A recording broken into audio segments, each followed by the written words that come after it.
Hello everyone. बच्चों, अभी तक आपने मेरे साथ मॉडर्न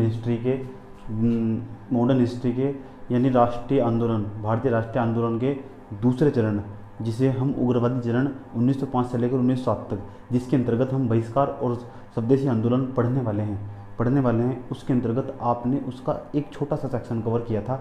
1905 से लेकर 1907 तक क्या क्या प्रतिक्रिया हुई, उसे पढ़ने का क्या अप्रोच होगा, ये हमने लेक्चर नंबर यानी पार्ट 19 में अच्छे तरीके से समझाया है। अगर आपने मेरा पार्ट 19 नहीं देखा, मेरे वीडियो का पार्ट 19 नहीं देखा, तो आपसे रिक्वेस्ट है मॉडर्न हिस्ट्री का पार्ट 19 जरूर देखिए, तभी आपकी पार्ट 20 समझ में आने वाला है। मैंने कहा हर वीडियो एक दूसरे से लिंक है। अगर आप एक वीडियो नहीं देखेंगे तो आपके दूसरा वीडियो समझ में नहीं आएगा। ऐसा करना आपके लिए समय की बर्बादी होगी। हम चाहते हैं आप अपना समय बर्बाद ना करें। इस वीडियो को स्किप कीजिए और बैक जाइए और बारी बारी से सारे वीडियो क्रम वाइज देखिए, समझे। आइए बात करते हैं किसकी, बंगाल के विभाजन की, कि बंगाल का विभाजन किसके द्वारा किया गया। ये हमने कल बताया था हमने कल वाले वीडियो में हमने अच्छे तरीके से समझाया था कि बंगाल का विभाजन किस तरह किया गया है ना, बंगाल का विभाजन किस तरह किया गया, ये हमने कल अच्छे तरीके से आपको समझाया था कि बंगाल का विभाजन कैसे हुआ। ये एक अच्छी प्रक्रिया थी, समझे।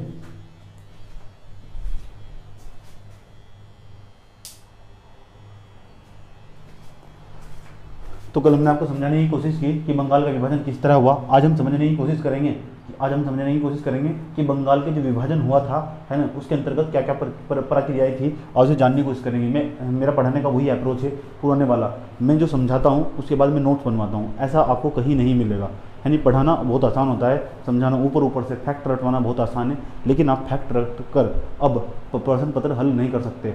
चाहे प्रश्न पत्र छोटा हो चाहे बड़ा हो, प्रश्न पत्र की प्रकृति लगातार धीरे धीरे बदलती रहती है समय के अनुसार। अगर प्रश्न पत्र की प्रकृति लगातार बदलती है तो आपको भी समय के अनुसार बदलना चाहिए, ऐसा मैं मानता हूँ, समझे। तो बच्चों, हेडिंग डालिए, काफ़ी में हेडिंग डालिए।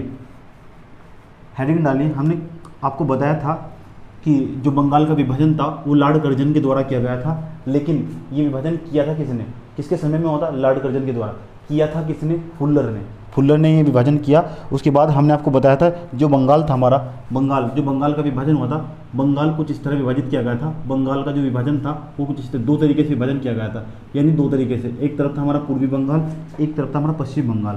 पूर्वी बंगाल के अंतर्गत कुछ भाग आते थे पूर्वी बंगाल के अंतर्गत जो भाग आते थे उनके नाम बताए जाएंगे। पश्चिम बंगाल एक तरफ था पश्चिम बंगाल, पूर्वी बंगाल एक तरफ पश्चिम बंगाल। तो पूर्वी बंगाल और पश्चिम बंगाल 1905 में लॉर्ड कर्जन के द्वारा बंगाल का विभाजन कर दिया गया। कारण क्या था, मगर इनसे पूछा गया कि आप भाई बंगाल का विभाजन क्यों कर रहे हैं, तो इन्होंने बताया कि प्रशासनिक कार्य हैं, क्योंकि जो वहाँ जो प्रशासनिक व्यवस्था का संचालन करने में दुविधाएं होती है, इसलिए हम बंगाल का विभाजन कर रहे हैं। लेकिन इसका वास्तविक कारण कहीं ना कहीं राष्ट्रीय आंदोलन को छिनभिन करना था। ये हमने आपको पहले 19वें वीडियो में समझाया था। आज हम ये जानने की कोशिश करेंगे, दोबारा मैं रिपीट कर रहा हूँ अगेन। पूर्वी बंगाल के अंतर्गत जो भाग आते थे, पर्सन नहीं पूछेगा यहाँ से, है ना, पर्सन नहीं पूछेगा, आपको पता होना चाहिए। मेमनसिंह, चिट्टगांव, 24 परगना, है ना, इस तरह का जो क्षेत्र था, और चिट्टगांव असम का क्षेत्र, राजधानी जिसकी ढाका, जो पूर्वी बंगाल हुआ करता था। आज का जो बंगाल देखते हैं ना, बांग्लादेश देखते हैं, उसकी राजधानी थी ढाका, यानी इसके अंतर्गत इतने क्षेत्र आते थे। पश्चिम बंगाल के अंतर्गत पश्चिम बंगाल, और इसकी राजधानी हुआ करती थी कलकत्ता, इसकी राजधानी कलकत्ता हुआ करती थी। ये रहा आपका बंगाल, ये पूर्वी बंगाल, ये पश्चिम बंगाल, यानी पूरा का जो बंगाल था, बंगाल का विभाजन कुछ इस तरह किया गया। ऐसा जब किया गया तो जो वहाँ के आसपास के जो लोग हुआ करते थे उनके अंतर्गत कहीं ना कहीं देशभक्ति की भावना या राष्ट्रीय आंदोलन को प्रेरित करने वाले तत्वों की भावना जागृत हुई। जब लोगों के अंदर इस तरह की भावनाएं जागृत होगी तो जो आंदोलन होगा वो तीव्र होना स्टार्ट हो जाएगा। तो इसी समय इसी के पक्ष में, इसके ही विपक्ष में, जब बंगाल का विभाजन किया गया, इसी के ही विपक्ष में एक आंदोलन चला गया।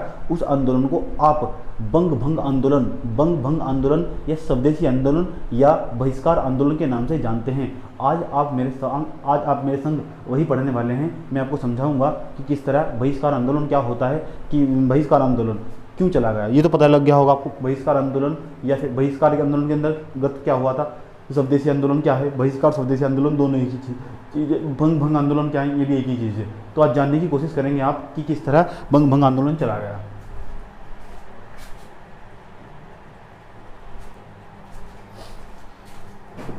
पूर्वी बंगाल, पश्चिम बंगाल, है ना, पूर्वी बंगाल और पश्चिम बंगाल।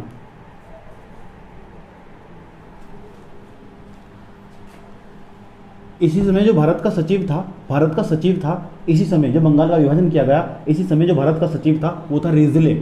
जो भारत का सचिव था वो कौन था? रिजले।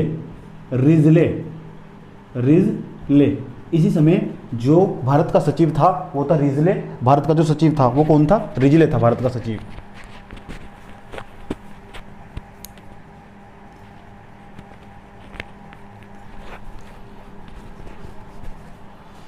भारत का जो सचिव था रिजले। जो भारत का गवर्नर जनरल था वो था लॉर्ड कर्जन ने रिजले को एक पत्र लिखा। इसी समय 1905 के समय लॉर्ड कर्जन ने रिजले को एक पत्र लिखा। उस पत्र के अंतर्गत ये कहा गया कि हमें बंगाल का विभाजन किया गया, यानी जो बंगाल का विभाजन है इसकी वास्तविक बंगाल का विभाजन क्यों किया गया, इसकी वास्तविक जानकारी राष्ट्रीय आंदोलन को छीन भिन करना था। इसकी जानकारी लॉर्ड कर्जन के द्वारा रिजले को लिखे गए एक पत्र से भी मिलती है।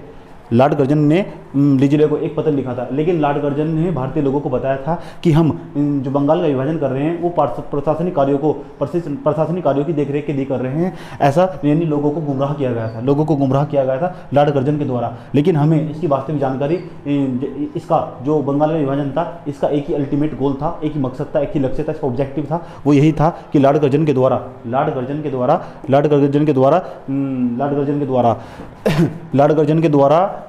राष्ट्रीय आंदोलन को छिन्न भिन्न करना था। यानी राष्ट्रीय आंदोलन के अंदर मजबूती पैदा हो रही थी ना, उसे छिन्न भिन्न करना, उसे वितरित करना, उसका डिस्ट्रीब्यूशन कर देना, अलग अलग क्षेत्र में बांट देना, समझे।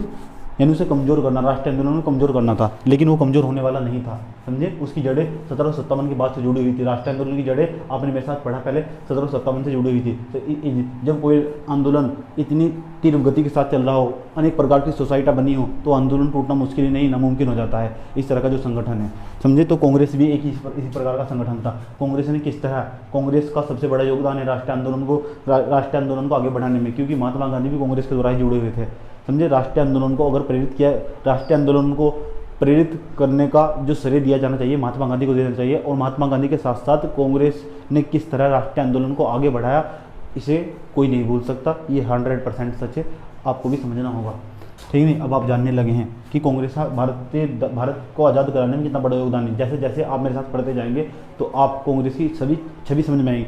भले ही वर्तमान समय में जो सरकार है कांग्रेस की वो सही नहीं हो, लेकिन उस समय के जो नेता हुआ करते थे उनके दिमाग में राजनीति कम, देशभक्ति ज़्यादा हुआ करती थी, समझे।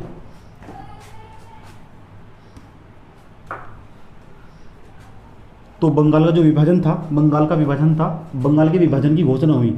जो विभाजन था बंगाल के विभाजन की घोषणा हुई कब? इसकी घोषणा हुई 20 जुलाई 1905 को इसकी घोषणा हुई। 20 जुलाई 1905 को इसकी घोषणा हुई।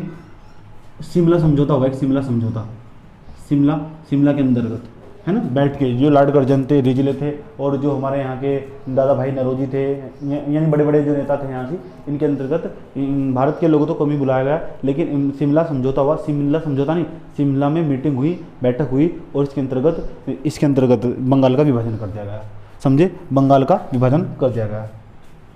बंगाल का विभाजन कब हुआ? 20 जुलाई 1905 को से घोषणा की गई। 20 जुलाई 1905 से घोषणा की गई। लेकिन क्या हुआ, इसी समय जो भारतीय लोग थे, यानी कांग्रेस के जो लोग थे, उन्होंने एक आंदोलन छेड़ दिया। 7 अगस्त 1905 को इन्होंने आंदोलन छेड़ दिया। 7 अगस्त 1905 को जो आंदोलन था वो प्रभावी हो गया। जो आंदोलन था ना, आंदोलन यानी जो बंगाल का विभाजन था उसके विरुद्ध एक आंदोलन चलाया जा रहा था। उस आंदोलन को आप बहिष्कार आंदोलन, स्वदेशी आंदोलन या बंग भंग आंदोलन के नाम से जानते हैं, समझे। 7 अगस्त 1905 को ये आंदोलन आपका प्रभावी हुआ। आंदोलन क्या हुआ? आंदोलन प्रभावी हुआ। प्रभावी समझते हैं आप? प्रभावी हुआ। 7 अगस्त 1905 को यह आंदोलन प्रभावी हुआ। कौन सा आंदोलन? बंग भंग आंदोलन या स्वदेशी आंदोलन या बहिष्कार आंदोलन प्रभावी हुआ। 7 अगस्त 1905 को यह आंदोलन प्रभावी हुआ। उसके बाद क्या हुआ? लेकिन 16 अक्टूबर 1905 16 अक्टूबर 1905 को शिमला समझौते के अंतर्गत इसकी घोषणा की गई थी कि बंगाल का विभाजन किया जाएगा। वो कुछ इस तरीके से किया जाएगा जिस तरह हमने आपको ऊपर बताया है। बंगाल का विभाजन कुछ इस तरह किया जाएगा। 20 जुलाई 1905 को शिमला में इसकी घोषणा कर दी गई, शिमला समझौते के तहत इसकी घोषणा कर दी गई। लेकिन 16 अक्टूबर 1905 को बंगाल का विभाजन पूरी तरह कर दिया गया लॉर्ड कर्जन के द्वारा। समझे। 7 अगस्त 1905 को आंदोलन प्रभावी हुआ। समझे। अगर आपसे पूछा जाए स्वदेशी बहिष्कार आंदोलन कब प्रभावी हुआ तो आप 7 अगस्त 1905 ही लगाएंगे। समझे। उसके बाद अब बंगाल की विभाजन के विरुद्ध प्रतिक्रिया। ऐसा नहीं है था कि जो भारत के लोग थे, बंगाल का विभाजन कुछ इस तरह ही किया गया था कि किया जाना नहीं चाहिए था। समझे। किया जाना नहीं चाहिए था। उसी समय जब वहाँ अकाल पड़ रहा हो, सूखा पड़ रहा हो, और इसी समय आप बंगाल का विभाजन कर दो, यानी लोगों की समस्याएं तो खड़ी होने वाली। एक कुछ लोग इधर, कुछ लोग इधर रह जाएंगे। इस तरह आप बीच में लाइन ऑफ कंट्रोल बना देंगे तो समस्याएं तो खड़ी होंगी, है ना। तो 1905 में 7 अगस्त 1905 को जो आंदोलन प्रभावी हुआ वो धीरे धीरे अपने उत्ताल तरंग पर पहुंचने लगा था। इसीलिए आप स्वदेशी यानी जो इसका एक ही लक्ष्य था स्वराज। 1905 से लेकर 1907 तक जो राष्ट्रीय आंदोलन रहा इसका एक ही लक्ष्य था स्वराज। इसलिए आप स्वराज को राष्ट्रीय आंदोलन की प्रथम उत्ताल तरंग भी कह सकते हैं। यह हमने आपको एक ब्लॉक के माध्यम से भी समझाया था कि किस तरह आप 1905 से लेकर 1907 तक किस तरह भारतीय राष्ट्रीय आंदोलन की एक प्रथम उत्ताल तरंग भी कह सकते हैं।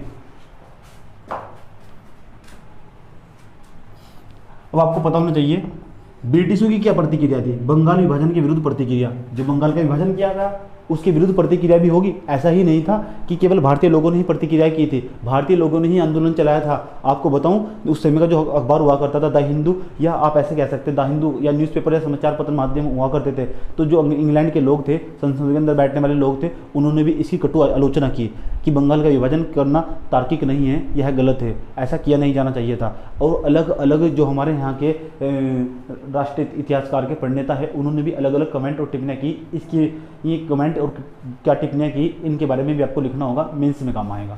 समझे। या प्री में भी काम आ सकता है।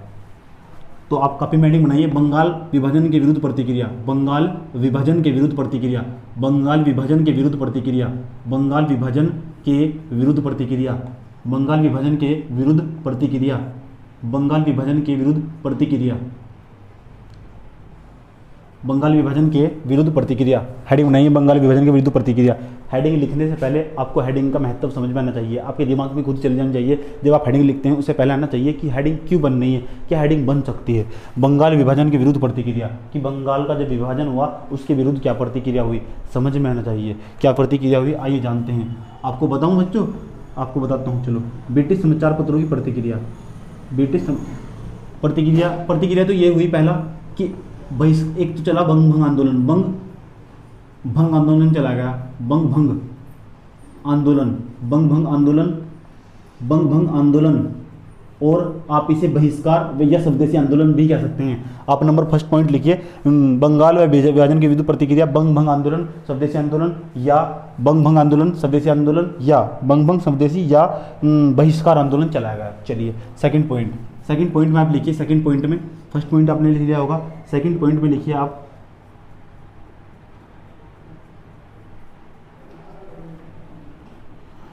ब्रिटिश समाचार पत्र थे, ब्रिटिश समाचार पत्र है ना, ब्रिटिश समाचार पत्र यानी ब्रिटिश के लोग भी इसका जो बंगाल का विभाजन हुआ था उसका विरोध कर रहे थे, वे उसके पक्ष में नहीं थे। कह रहे थे कि इस तरह एक बड़े क्षेत्र को बांटना तार्किक नहीं है ना।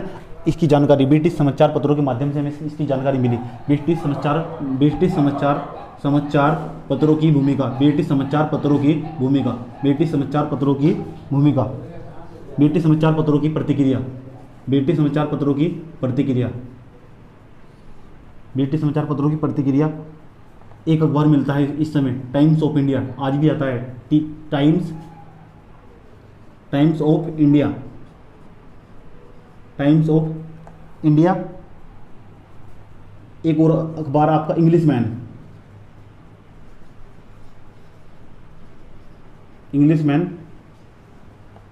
इनमें आर्टिकल छपे गए, इनमें लेख छपे गए, है ना। और ये बताया गया कि बंगाल का विभाजन आज भी आते हैं। द हिंदू देखिए आप, टाइम्स ऑफ इंडिया, और उस समय टाइम्स ऑफ इंडिया और इंग्लिशमैन, ये दो अखबार थे कुछ और भी अखबार थे, यानी ब्रिटिश समाचार पत्र, जो ब्रिटिश समाचार पत्र नहीं, ब्रिटिश समाचार पत्र थे।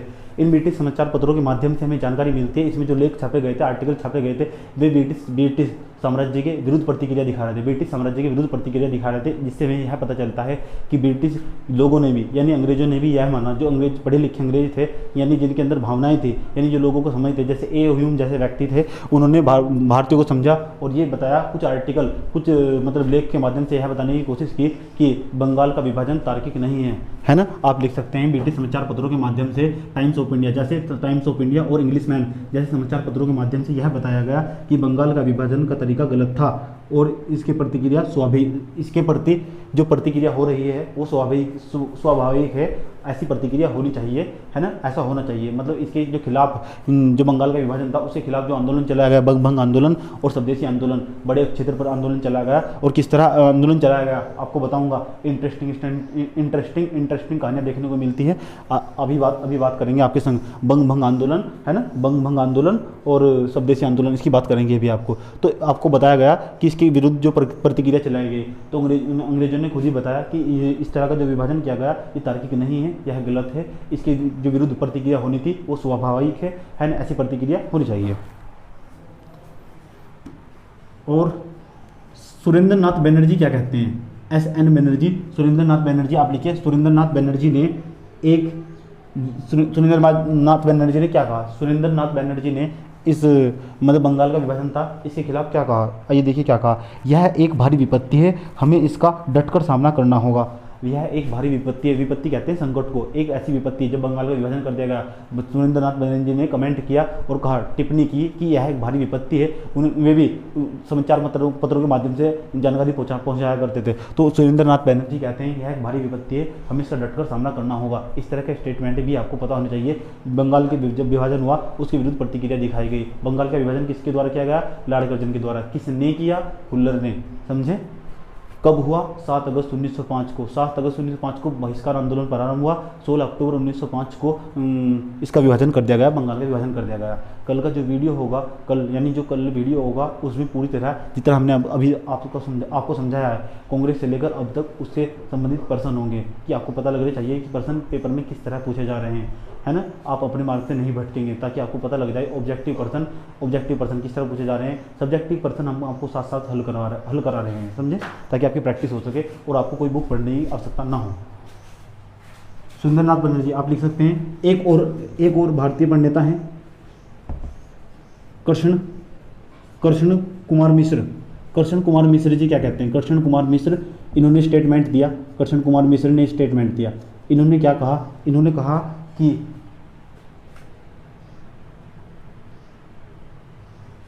इनकी बुक थी संजीवनी,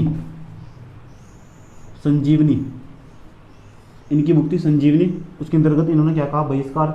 इन्होंने कहा कि बहिष्कार किया जाना चाहिए, जो विदेशी चीज़ होगी ना उनका सभी का बहिष्कार किया जाना चाहिए। यानी आप ऐसा कह सकते हैं इनकी बुक का एक ही अल्टीमेट गोल था, लक्ष्य। इन्होंने जो बुक लिखी संजीवनी, इन्होंने कृष्ण कुमार मिश्र ने कहा कि हम सब भारतीयों को बहिष्कार को सुझाव दिया कि प्रत्येक चीज़ों का, जो विदेश से आने वाली चीज़ें हैं ना, सबका बहिष्कार होना। जिस तरह आप आज वर्तमान समय में चाइना का बहिष्कार करते हैं कि चाइना की सारी चीज़ें बंद की जानी चाहिए, लेकिन जब बेटा इकोनॉमिक्स पढ़ोगे ना तो आपकी समझ में आने लगेगा कि चाइना की चीज़ें क्यों बंद नहीं हो सकती, चाइना की जो चीज़ें क्यों नहीं बंद हो सकती, कि WTO क्या होगा।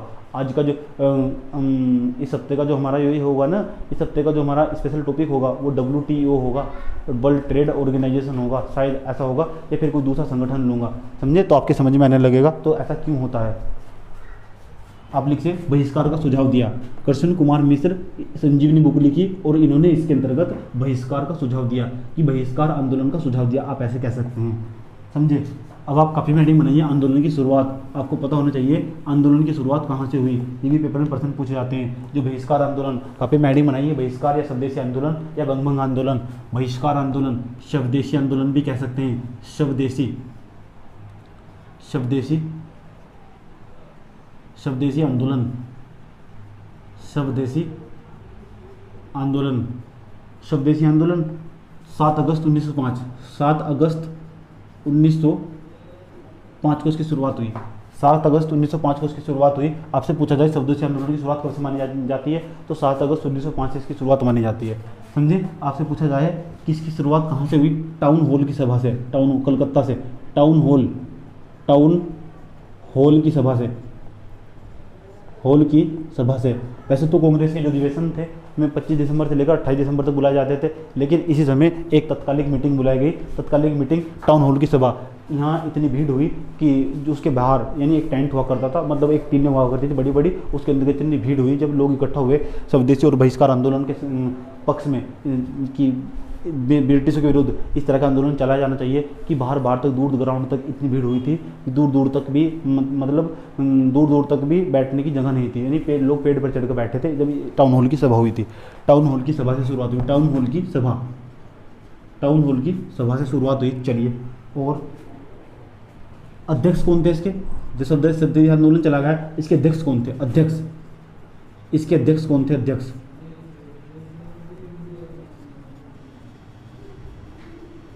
अध्यक्ष लिखो कौन थे, अध्यक्ष मणिचंद्र, मणिचंद्र। अध्यक्ष कौन थे, मणिचंद्र। अध्यक्ष कौन थे, मणिचंद्र। चलिए, और एक और थे मणिचंद्र के साथ साथ आनंद मोहन बोस,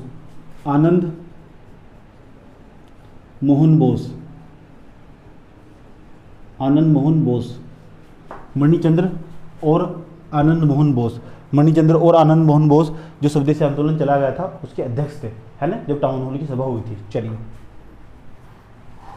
ऐसा नहीं है था कि इसके अंतर्गत जो स्वदेशी बहिष्कार आंदोलन चला गया किसी अंतर्गत सिर्फ बुद्धिजीवी वर्ग था, जी नहीं, प्रत्येक वर्ग इसके साथ था, ऐसा कोई वर्ग नहीं है था जो इसके साथ नहीं था। आइए जानते हैं, सभी वर्ग स्वदेशी एवं बहिष्कार आंदोलन के संपर्क में यानी पक्ष में सभी वर्ग थे। सभी आप लिख सकते हैं इस तरह, स्वदेशी या बहिष्कार आंदोलन या बंगभंग आंदोलन के पक्ष में सभी वर्ग उपस्थित थे, सभी वर्ग उपस्थित थे। ब्रैकेट में लिखिए, जैसे जमींदार वर्ग, कृषक वर्ग, राजनीतिक दल, है ना, इस तरह बुद्धिजीवी वर्ग, कृषक वर्ग, राजनीतिक वर्ग और मजदूर वर्ग और हमारा बुद्धिजीवी वर्ग जैसे डॉक्टर, वकील, है ना, डॉक्टर, वकील, टीचर, इस तरह जो वर्ग था इसे बोलते हैं बुद्धिजीवी वर्ग।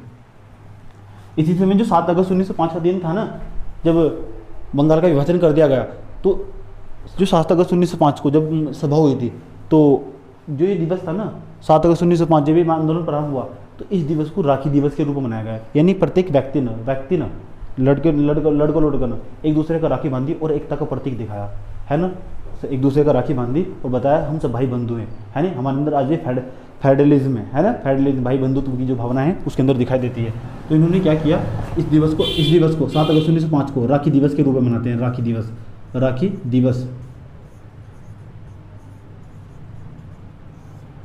के रूप में मनाते हैं। किसके, राखी दिवस के रूप में। कौन सा दिन, 7 अगस्त 1905 का दिन था, राखी दिवस के रूप में मनाते हैं। क्यों, इसी दिन क्या बांधी गई थी, राखी बांधी गई थी। अब आप ऑब्जेक्टिव पर्सन पढ़ते हैं, अपनी बुक में ऑब्जेक्टिव पर्सन पढ़ते हैं, राखी दिवस कब मनाया जाता है, 7 अगस्त 1905 को रट लेते हैं, लेकिन उसकी पृष्ठभूमि पता होनी चाहिए। जब आप सब्जेक्ट को डिटेल से पढ़ते हैं सब आपको पता लगने लगता है, अगर आप ऊपर से पढ़ेंगे तो समझ में नहीं आएगा, है ना। इसलिए मेरा आपसे रिक्वेस्ट है, चीज़ों को विस्तारपूर्वक समझिए, कंसेप्ट की जड़ तक पहुंचिए, जो आप पढ़ रहे हैं टॉपिक उसकी जड़ तक पहुंचिए, तभी आप सिविल सर्विस की तैयारी कर रहे हैं।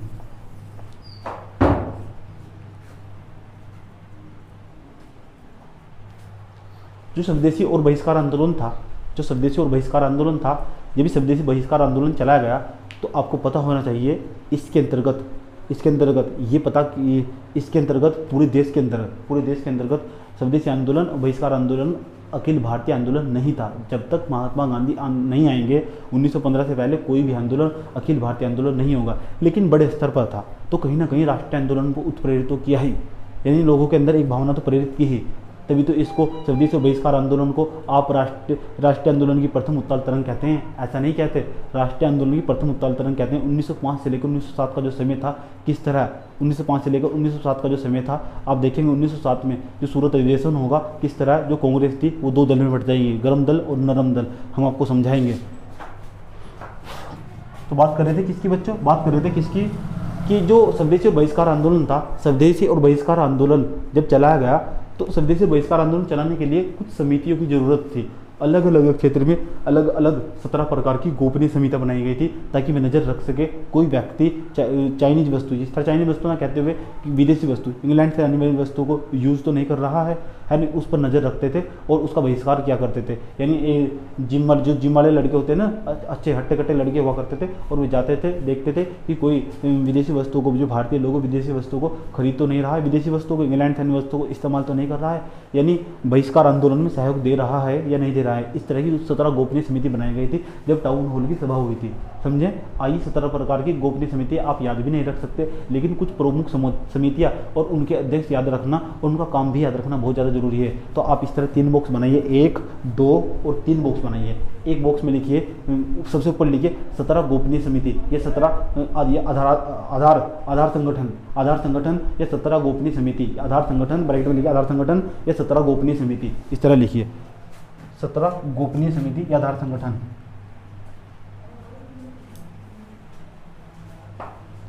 नंबर फर्स्ट इस तरह बॉक्स बनाइए, 1, 2, 3 बॉक्स बनाइए। इधर लिखिए समिति, इधर लिखिए साइड में, इधर लिखिए अध्यक्ष,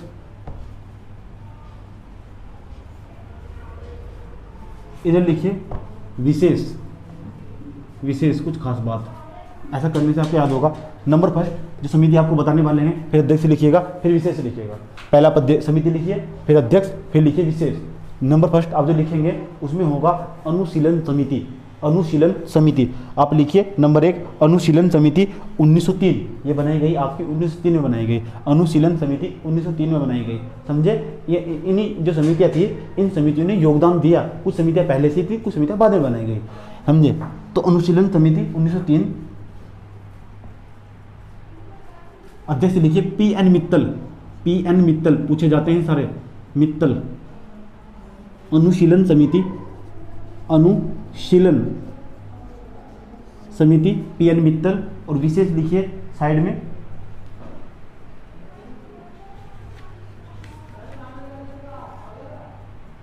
ये बनाई गई थी कलकत्ता में।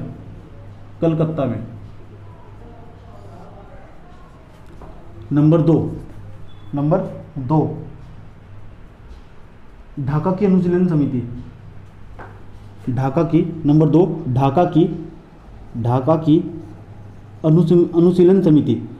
अनुशीलन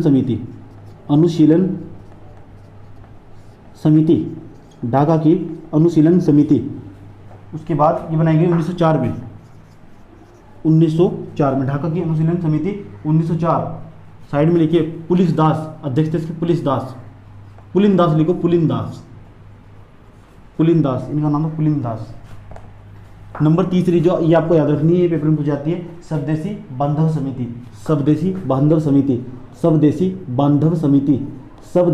नंबर 3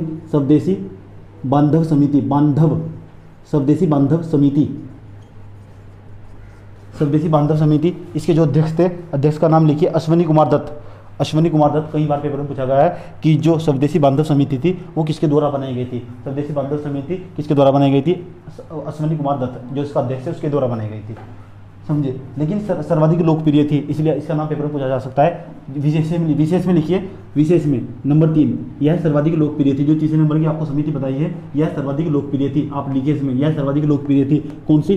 स्वदेशी बांधव समिति, है ना, सबसे ज़्यादा क्षेत्र में फैली हुई थी, सर्वाधिक लोकप्रिय थी। नंबर 4 लिखिए, सभी लिखवाना संभव भी नहीं है। नंबर 4 लिखिए, नंबर 4 समिति का नाम लिखिए। नंबर 4 है एंटी सर्कुलर समिति। नंबर 4, इधर 4 एंटी सर्कुलर समिति। इनके सीधे नाम पूछे जाएंगे। एंटी सर्कुलर सोसाइटी भी कह सकते हैं, एंटी सर्कुलर सोसाइटी हिंदी में लिखिए। उसके बाद सचिंद्र नाथ बनर्जी, अध्यक्ष लिखिए सचिंद्र नाथ बनर्जी। उस साइड चले जाइए। धर्म निरपेक्षता पर बल दिया, विशेष में लिखिए धर्म निरपेक्षता पर बल दिया। समझे? इस तरह आपने अभी तक 4 समिति पढ़ी। नंबर 5 लिखिए। नंबर 5 आत्मोन्नति समिति। नंबर 5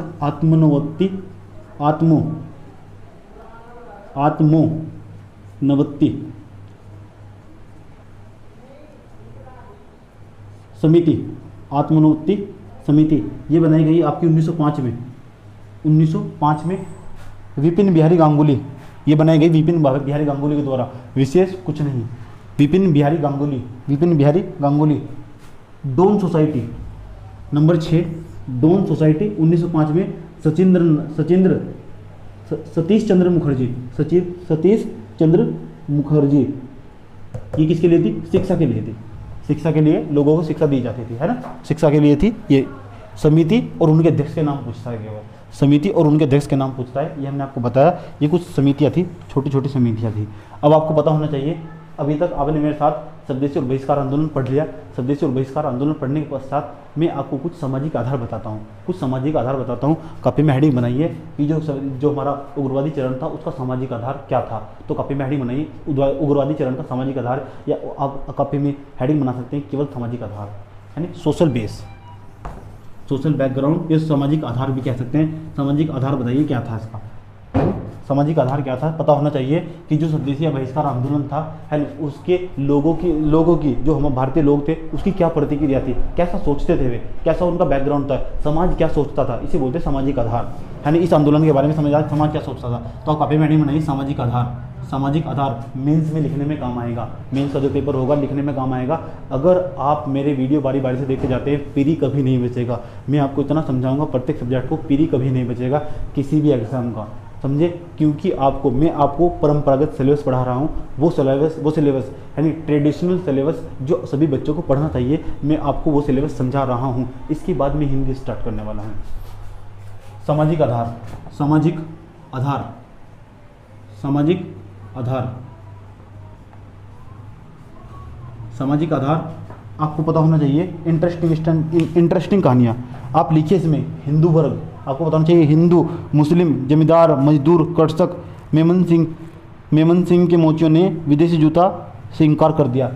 इसके साथ ये एक ऐसा संगठन था, यानी जो स्वदेशी बहिष्कार आंदोलन था, मुस्लिम भी इसके साथ थे, हिंदू भी, है ना, हिंदू भी, और जमींदार वर्ग भी, मजदूर भी, कृषक वर्ग भी। जब इतना बड़ा वर्ग किसी संगठन के साथ जुड़ जा तो याद रखना वो संगठन कभी छोटा संगठन तो हो ही नहीं सकता, है ना। वो आंदोलन कभी भी छोटा आंदोलन नहीं हो सकता, वो आंदोलन हमेशा बड़ा ही होगा। इसलिए जो आंदोलन होगा हमारा स्वदेशी बहिष्कार आंदोलन, वो उसकी जो तरंग होगी एक नेशनल स्तर पर दिखाई देगी, लेकिन कुछ क्षेत्र रह जाएंगे। जिस तरह जो पंजाब का क्षेत्र था, इधर साइड का जो क्षेत्र था, यहाँ के जो लोग थे अछूते रह जाएंगे इस आंदोलन तक, जिस कारण इस आंदोलन को आप अखिल भारतीय आंदोलन नहीं कह सकते, समझे।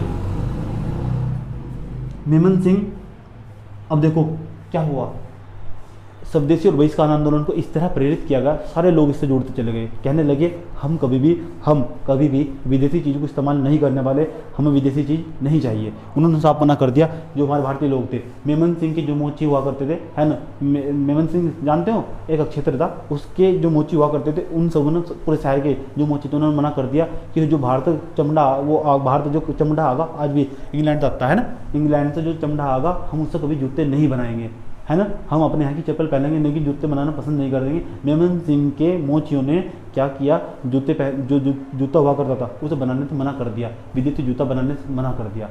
अब आप अंदाजा लगाओ, जब विदेशी जूता बनाने से मना कर दिया, उनकी भावनाएं कैसी रही होंगी, है ना, उनकी भावनाएं कैसी रही होगी, लोग कितने, हालांकि उनकी रोजी रोटी हुआ करती, उसी समय उनकी वो रोजी रोटी हुआ करती थी, लेकिन उन्होंने क्या किया, अपनी रोजी रोटी को छोड़कर किस तरह राष्ट्रीय आंदोलन को प्रेरित किया, आप यहाँ से सीख सकते हैं, समझे, आप यहाँ से सीख सकते हैं।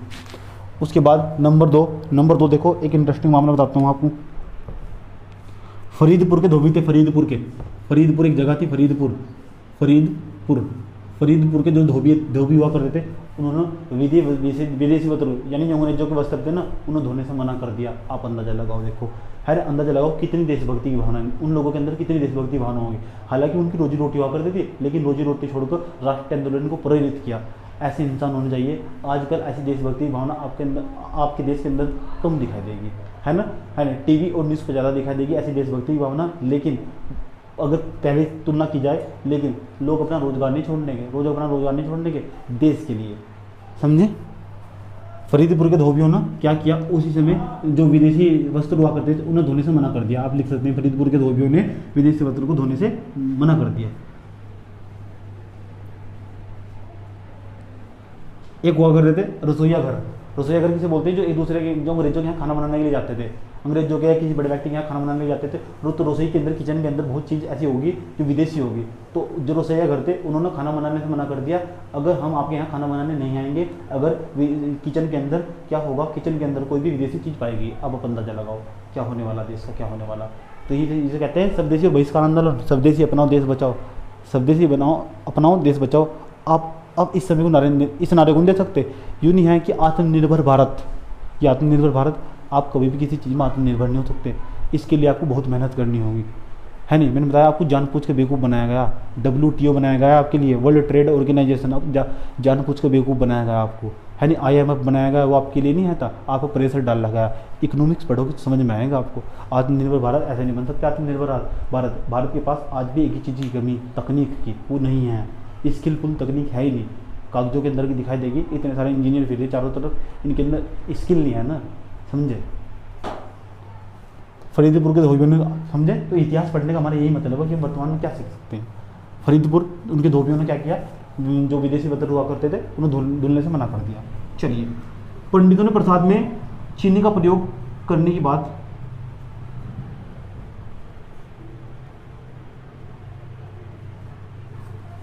पंडित हुआ करते, पंडित उन्होंने क्या किया कि चीनी में, प्रसाद में चीनी का प्रयोग नहीं करने वाले, क्योंकि चीनी उसी समय इंग्लैंड से आया करती थी, इंग्लैंड से चीनी आया करती थी, उन्होंने कहा हम प्रसाद में चीनी का प्रयोग नहीं करेंगे। आप अंदाजा लगाओ, उसी समय पंडित हो, धोबी हो, मजदूर वर्ग हो, कोई सा भी वर्ग हो, सबने विदेशी वस्तुओं का अच्छी तरह बहिष्कार किया। एक इंटरेस्टिंग मामला बताता हूँ आपको।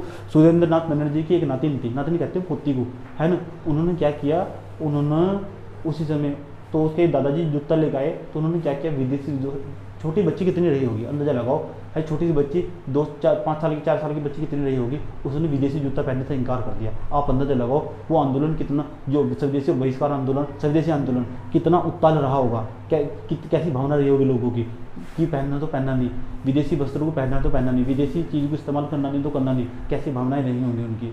ऐसा होना चाहिए, समझे। अब नहीं है, आप जब इस वीडियो को देख रहे होंगे, आप नीचे से लेकर ऊपर तक और बाहर से लेकर घर तक पूरा चाइना से ढके हुए, समझे। अब आप आत्मनिर्भर कैसे बन सकते हो, समझ गए। लिख सकते हो आप, सुरेंद्र नाथ बनर्जी की 4 वर्षीय नातिन ने विदेशी जूते का बहिष्कार की बात की। अब आते हैं आपको, तो इस तरह सामाजिक आधार था। अब बताओ, जब ऐसी घटनाएं हो रही थी, हर ऐसी घटनाएं हो रही थी देश के अंदर, ऐसी घटनाएं होती थी, अब अंदाजा लगा सकते हैं इन बातों जो हमने वही आपको बताया कि इसका जो आंदोलन था, इसका सामाजिक आधार कैसा रहा होगा, सोशल बैकग्राउंड का कैसा रहा होगा, तो फिर आंदोलन तीव्र हो क्यों ना, है ना। सामाजिक आधार के बाद काफ़ी हेडिंग बनाएंगे आप। 1905 का अधिवेशन, 1905 का अधिवेशन भी होना चाहिए, 1905 और 6 का, 1905 का अधिवेशन, काफ़ी में हेडिंग बनाओ। 1905 का अधिवेशन, 1905 का, या हेडिंग बना लो कुछ प्रमुख अधिवेशन, जो उग्रवादी चलन होगा ना उसको कुछ प्रमुख अधिवेशन, एक तो 1905 का, एक 1906 का, फिर 7 का भी पढ़ने वाले, है ना। 1905 का अधिवेशन, हेडिंग बना 1905 का अधिवेशन। अधिवेशन भी तो हुआ करते थे, अगर आप लगातार पढ़ रहे होंगे तो पता होगा आपको। 1905 का अधिवेशन,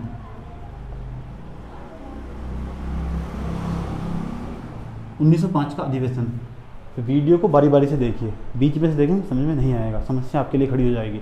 जब तक वीडियो को देखिए, 2 दिन लेट हो जाए कोई फ़र्क नहीं पड़ता, लेकिन अपना कॉन्सेप्ट क्लियर कीजिए, समझे। और क्लियर करने के साथ आपसे रिक्वेस्ट है, उसे बार बार रिवीजन कीजिए। रिवीजन सबसे महत्वपूर्ण होता है। ये पढ़ाई है सिविल सर्विस की, सिविल सर्विस की पढ़ाई ऐसे नहीं होती। जो मैं आपको सिलेबस पढ़ा रहा हूँ वो कहीं नहीं मिलेगा, आप सर्च करिए, इतना डिटेल से पढ़ाया गया हो तो मुझे बताइए, मुझे लिंक सेंड कीजिए, हम भी देखें कौन इतना डिटेल से पढ़ाता है ना। मेंस के क्वेश्चन तो कहीं भी नहीं लिखवाए गए, मेंस के क्वेश्चन तो कहीं भी नहीं लिखवाए गए, हम आपको मेंस के क्वेश्चन लिखवा रहे हैं साथ साथ में, है ना। क्वेश्चन भी करा रहा हूँ, ऑब्जेक्टिव भी। वीडियो अपलोड करने में समय लगता है, मैं कीमती समय निकाल कर दे रहा हूँ आपको। 1905 का अधिवेशन, आइए 1905 का अधिवेशन, इसका स्थान लिखो वाराणसी। इसका स्थान, जो अधिवेशन हुआ था इसका स्थान था वाराणसी, यूपी के अंदर पड़ता अब वाराणसी, वाराणसी। अध्यक्ष थे इसके गोपाल कृष्ण गोखले, अध्यक्ष थे इसके गोपाल कृष्ण गोखले, गोपाल कृष्ण गोखले।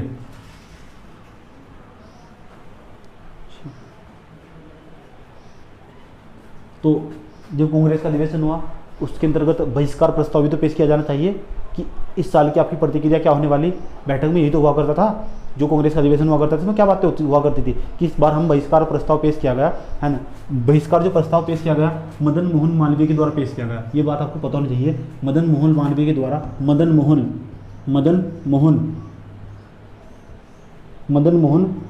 मालवीय के द्वारा, मदन मोहन मालवीय के द्वारा। अभी मैं मदन मोहन मालवीय के बारे में नहीं बता सकता, मजबूर हूँ, मेरा पढ़ाने का क्रम होगा, है नहीं। यूँ नहीं है कि इसके पीछे यादों को पड़ जाओ, गोपाल कृष्ण गोखले के पीछे यादों को पड़ जाओ कि गोपाल कृष्ण गोखले कौन थे, इनके माता का नाम, पिता का नाम, जितना बताऊँ इतना भी सफिशिएंट होगा। मैंने बताया ना, मैं आऊँगा जब मैं इतिहास समझाऊँगा, उसके बाद कुछ खास पर्सनैलिटी होगी ना, उन्हें उठाकर साइड में स्टडी करूँगा, है नहीं, आपके संग स्टडी करूँगा। तो जितना बताऊँ अभी इतना ही। मदन मोहन मालवीय के द्वारा बहिष्कार प्रस्ताव पेश किया गया, बहिष्कार प्रस्ताव पेश किया गया,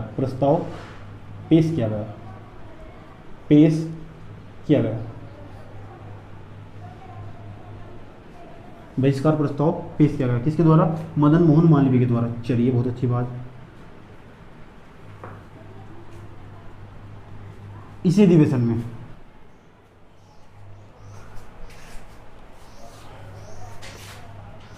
तो अगर आपसे पूछा जाए कि किसके द्वारा बहिष्कार प्रस्ताव पेश किया गया, तो याद रखिए मदन मोहन मालवीय के द्वारा बहिष्कार प्रस्ताव पेश किया गया। लेकिन आपसे ये पूछा जाए किसके द्वारा बहिष्कार प्रस्ताव यानी स्वदेशी आंदोलन का विरोध किया गया, तो वे भी मदन मोहन मालवीय थे। ये बात आपको याद रखनी है। विरोध भी इसके द्वारा किया गया, मदन मोहन मालवीय के द्वारा। पेपर में ऑब्जेक्टिव के लिए याद रखिए, बताऊंगा आगे क्यों विरोध किया गया। विरोध भी मदन मोहन मालवीय के द्वारा किया गया और पेश भी इसके द्वारा ही किया गया। समझे? तो बच्चे कंफ्यूज हो जाते हैं, तो याद रखिए मदन मोहन मालवीय के द्वारा ही विरोध किया गया, इसके द्वारा ही पेश किया गया बहिष्कार प्रस्ताव। चलिए, अब बात करते हैं हम किसकी, आप मेरे संग बात करने वाले हैं अब 1906 के कलकत्ता अधिवेशन की। 1906 का कलकत्ता अधिवेशन, हेडिंग बनाइए 1906 का कलकत्ता अधिवेशन। 1906 का कलकत्ता अधिवेशन। 1905 का कलकत्ता अधिवेशन कहाँ हुआ था कांग्रेस का? वाराणसी के अंतर्गत। 1906 का कहाँ हुआ? कलकत्ता के अंदर। 1906 का कलकत्ता अधिवेशन, कलकत्ता अधिवेशन, हेडिंग बनाइए 1906 का कलकत्ता अधिवेशन। 1906 का कलकत्ता अधिवेशन, स्थान तो आपको पता ही लग गया होगा, कलकत्ता। अध्यक्ष पता होना चाहिए इसके, अध्यक्ष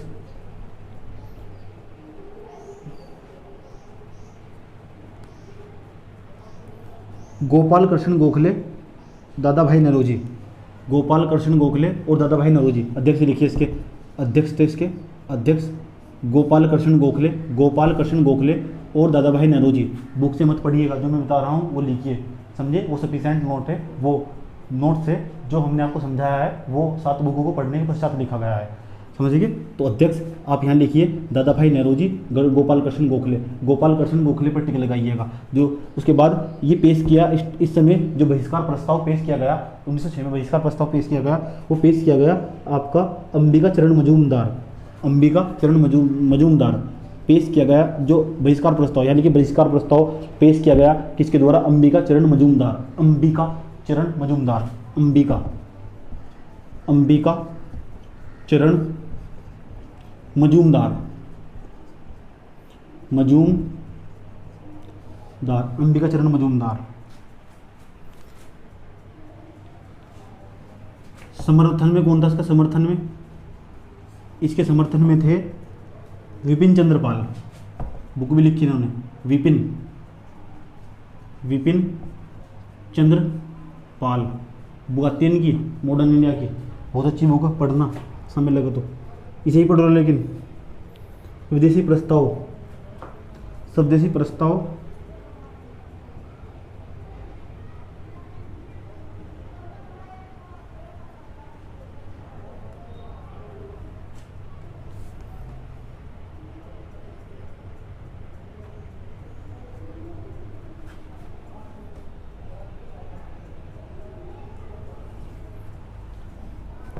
अब 1907 का अधिवेशन, 1907 का अधिवेशन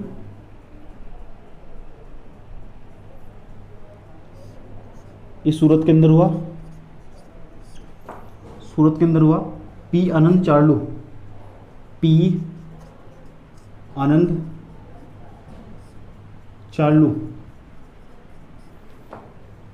और समर्थन में देखिए बाल गंगाधर तिलक, बाल गंगाधर तिलक, बाल गंगाधर 1907 सूरत अधिवेशन, पी आनंद चार्लू, इसका जो समर्थन किया वो बाल गंगाधर तिलक ने किया। बाल गंगाधर तिलक, गंगाधर तिलक 1907 का सूरत अधिवेशन, मैं आगे भी पढ़ाऊंगा। समर्थन बाल गंगाधर तिलक। अब आपको ये पता होना चाहिए जो स्वदेशी आंदोलन का आंदोलन था उसका विस्तार कहाँ से कहाँ तक था और कौन कौन सा क्षेत्र तक था, है ना। हेडिंग बनाओ स्वदेशी आंदोलन का। स्वदेशी आंदोलन या बहिष्कार आंदोलन की चीज होगा या बंगभंग आंदोलन। स्वदेशी आंदोलन का विस्तार, स्वदेशी आंदोलन का विस्तार। हेडिंग बनाओ स्वदेशी आंदोलन का विस्तार। स्वदेशी स्वदेशी स्वदेशी आंदोलन का विस्तार, आंदोलन का विस्तार। स्वदेशी आंदोलन का विस्तार, एक तरफ स्थान लिख लेना, एक तरफ लिखना नेतृत्व करता, कि इधर स्थान कौन सा स्थान में कौन नेतृत्व कर रहा था। एक तरफ स्थान, बीच में हेडिंग इस तरह डाल देना, है ना। एक तरफ तो लिख देना स्थान, एक तरफ स्थान कि कौन से स्थान में स्वदेशी आंदोलन चला गया। एक तरफ नेतृत्व करता, कौन इसका नेतृत्व कर रहा था, नेतृत्व करता, नेतृत्व करता, स्थान और नेतृत्व करता। चलिए स्थान और नेतृत्व करता। एक तरफ नंबर फर्स्ट लिखिए दिल्ली, तो पता होना चाहिए ये पूछे गए पेपर में सारे के सारे कि दिल्ली के अंदर जो स्वदेशी आंदोलन था उसका नेतृत्व कौन कर रहा था, तो पता होना चाहिए हैदर रजा, हैदर रजा, हैदर रजा लिखो, हैदर रजा। नंबर 2 लिखो, नंबर 2 स्थान का नाम बम्बई, बम्बई के अंदर लिखो Bal Gangadhar Tilak, SN Pandey, Shri Malvi Kelar, SN Pandey, Shri Malvi Kelar, SN Pandey, Shri Malvi Kelar, समझे। नंबर 2 लिख लिया होगा। नंबर 2 क्या लिखा, नंबर 2 लिखा होगा आपने मुंबई, बम्बई, उसके बाद बाल गंगाधर तिलक, इसके अंदर बाल गंगाधर तिलक, SN पांडे और श्री मलवी केलर। आपसे सीधा पूछा जा सकता है बहिष्कार आंदोलन, बम्बई में बहिष्कार आंदोलन किसके द्वारा प्रेरित किया गया, आगे बढ़ाया गया, है ना, उत्साहित किया गया, ऐसे कह सकते हैं। और आपको 3 नाम के अंदर 3 नाम देगा और एक अलग नाम देगा किसके द्वारा कौन कौन उपस्थित नहीं था, समझे, ऐसे कंफ्यूज कर देगा। तो आपको पता होना चाहिए चार्ट पूरा का पूरा, कैसे सवाल पूछे जाते हैं। पंजाब, नंबर 3 लिखिए आप पंजाब, पंजाब लिखिए। और पंजाब जब आप लिख देंगे, पंजाब में लिखिए जे चंद्रपाल, जे पाल गंगाराम, जे पाल गंगाराम, जे पाल और गंगाराम, जे पाल गंगाराम,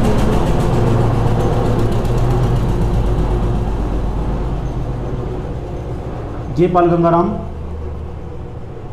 चंद्रिका दत्त, चंद्रिका दत्त, चंद्रिका दत्त, चंद्रिका, जे पाल गंगाराम, चंद्रिका दत्त, लाला मुंशीराम, लाला मुंशीराम, लाला मुंशीराम, मुंशीराम, लाला मुंशीराम। उसके बाद मद्रास, नंबर 4 हेडिंग नहीं मद्रास, कि मद्रास के अंतर्गत जो मद्रास था, मद्रास के अंदर कौन, पी आनंद चार्लू, सुब्रमण्य अय्यर, पी आनंद चार्लू, सुब्रमण्य अय्यर जो उसका नेतृत्व कर रहे थे। ये हमारा स्वदेशी और बहिष्कार आंदोलन समाप्त हुआ। अब आप मेन से प्रश्न लिखिए और उनकी अच्छे से प्रैक्टिस करिए और उन्हें व्हाट्सअप कीजिए। कल आप मेरे साथ स्वदेशी और बहिष्कार आंदोलन से संबंधित, स्वदेशी और बहिष्कार आंदोलन से संबंधित जितने भी स्वदेशी और बहिष्कार, स्वदेशी बहिष्कार और उग्रवादी चरण या उदारवादी चरण से संबंधित पेपर दोनों से मिलाकर पेपर में, यूपीएससी के मेन से पेपर में जो सवाल पूछे गए हैं उनकी चर्चाएं करेंगे आप मेरे साथ, समझे कल। और प्री के भी कुछ प्री के जो प्रश्न होंगे उनकी भी चर्चाएं करेंगे। कल की क्लास जो होगी प्रश्नों की क्लास होगी, आपको अटेंड करनी चाहिए। एक प्रकार से आप अपना टेस्ट भी कह सकते हैं। मैं आपको प्रश्न भी बताऊंगा और उत्तर भी बताऊंगा। जो प्रश्न आपको अच्छे लगेंगे, जो आपके याद होंगे तो लिख लीजिएगा, जो याद नहीं होंगे तो आप उन्हें नोट्स में मेंशन कर लीजिएगा, अपने नोट्स को पूरा कीजिएगा। प्रश्न लिखिए, वो प्रश्न लिखिए, सीधा प्रश्न आएगा, स्वदेशी एवं बहिष्कार आंदोलन क्या था, स्वदेशी एवं बहिष्कार आंदोलन क्या था, आप इसे खुद लिखिए। स्वदेशी एवं बहिष्कार आंदोलन क्या था, आपको उसे खुद लिखना है, सोच सोच कर फैक्ट ढूंढिए, अपनी कॉपी में से फैक्ट ढूंढिए। अब बुक पढ़ रहे हैं तो बुक से फैक्ट ढूंढिए, समझे। तो आप स्वदेशी एवं बहिष्कार आंदोलन क्या था, जितना पढ़ाया जाए इतना लिखिए। स्वदेशी एवं बहिष्कार आंदोलन क्या था, इसके क्या परिणाम हुए, स्वदेशी एवं बहिष्कार आंदोलन क्या था, इसके क्या परिणाम हुए। परिणाम हमेशा हम आपको कल को भी बताएंगे।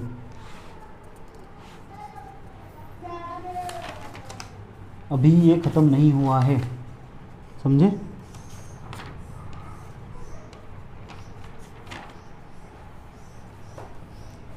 कल आपको हम पढ़ाएंगे, बस आप इतना लिखिए स्वदेशी एवं बहिष्कार आंदोलन क्या था, परिणाम हम आपको कल पढ़ाएंगे। जिसके परिणाम होंगे स्वदेशी एवं बहिष्कार आंदोलन के क्या परिणाम हुए ये हम आपको कल पढ़ाएंगे। समझे? आज के एपिसोड में इतना ही रखते हैं, मुलाकात होगी कल जब हम आपके सामने 21वां पार्ट मॉडर्न हिस्ट्री 21वां पार्ट लेकर उपस्थित होंगे। क्लास जारी रहेंगी समय समय से। इसके बाद हिंदी चल सकती है, हिंदी चल सकती है इसके बाद या साथ साथ भी चला सकते हैं हिंदी। शायद ऐसा ना हो कि एक हफ्ते में 3 क्लास चली जाए हिंदी की, तो बेहतर होगा, है ना। हिंदी की 3 क्लास चली जाए। वैसे हिंदी की 20 से 25 क्लास होनी है। 20 से 25 क्लास के अंदर जब आप मेरे साथ हिंदी पढ़ लेंगे, लेकिन मानिए हिंदी का ज़िंदगी में कभी भी कोई पर्सन नहीं बचेगा, गलत होने के चांस 0 हो जाएंगे। आपने देखा है मुझे हिंदी पढ़ाते हुए, नहीं देखा तो देख लीजिएगा। समझे? तो आप अभी क्या पढ़ रहे हैं? अभी पढ़ रहे हैं मॉडर्न हिस्ट्री में अच्छे से प्रैक्टिस कीजिए। अच्छे से प्रैक्टिस करेंगे तो पास हो जाएंगे। अच्छे, ये आपको बीए में भी काम आएगा और आपकी समझ भी बढ़ाएगा। समझे? जितना हमने आपको बताया इतना सफिशिएंट होगा। सब एक सिस्टमेटिक तरीके से चल रहा है, यानी एक क्रम है पढ़ने का। आपको आपके क्रम समझ में आ रहा होगा कि क्रम कहाँ से कौन सा करेंगे। पीछे से बार बार रिवीजन करना सबसे महत्वपूर्ण होता है। आप लगातार बारी बारी से अच्छे तरीके से रिवीजन करेंगे तो फिर पेपर निकालने में कोई प्रॉब्लम नहीं होने वाली, पेपर जल्दी ही निकल जाएगा। समझे? एग्ज़ाम आपके हाथों में होगा। चलिए बात करते हैं। अब बात करेंगे अभी स्पेशल टॉपिक में मिलते हैं। आपके संग मिलते हैं स्पेशल टॉपिक में। स्पेशल टॉपिक आने वाला है, इंतजार कीजिएगा। धन्यवाद।